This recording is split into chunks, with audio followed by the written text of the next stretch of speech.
With your sailing boat, it's really important that you regularly check all your standing rigging, split pins, pulleys, running rigging before you go offshore or before you go sailing. Today I want to show you how to take care of your rigging. One of the main areas that we have to take care of is the wire from here down to here.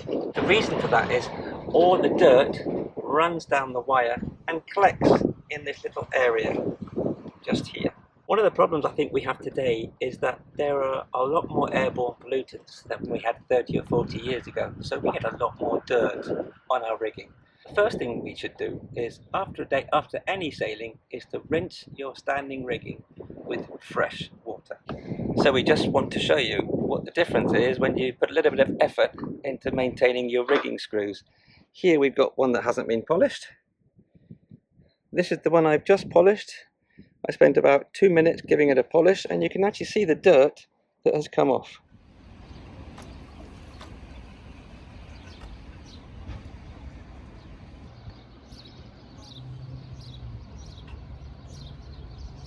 Some of the things that you should consider is where you're sailing.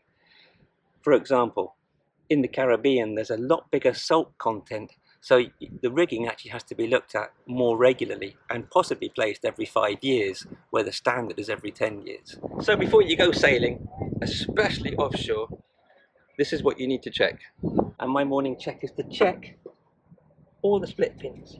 Make sure the split pins are open, make sure nothing's going away.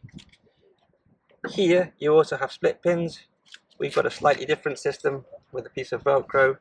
Solid stainless steel pin goes through there, wraps around the rigging screw, and we know that that's not going to go anywhere. So we're about to do some offshore sailing, and I've just started from the bow, checking all our split pins. I've come back to the inner forestay, and I've already found that my shackle is already slightly undone. So we're going to tighten that up before we go any further.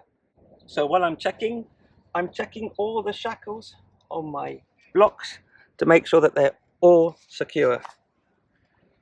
And while I'm here, I'm constantly looking to seeing if there's any chafe on any of our running rigging, because you definitely don't want your running rigging to fail while you're offshore.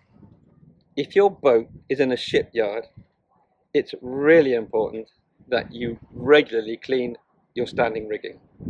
The reason I say this is that your boat is in a working environment, so there's a lot of airborne contamination around your boat, and it collects on your standing rigging. So make sure you take care of your standing rigging. So if your mast is staying up for long periods of time, get a professional rigging company to come and inspect your rig once a year.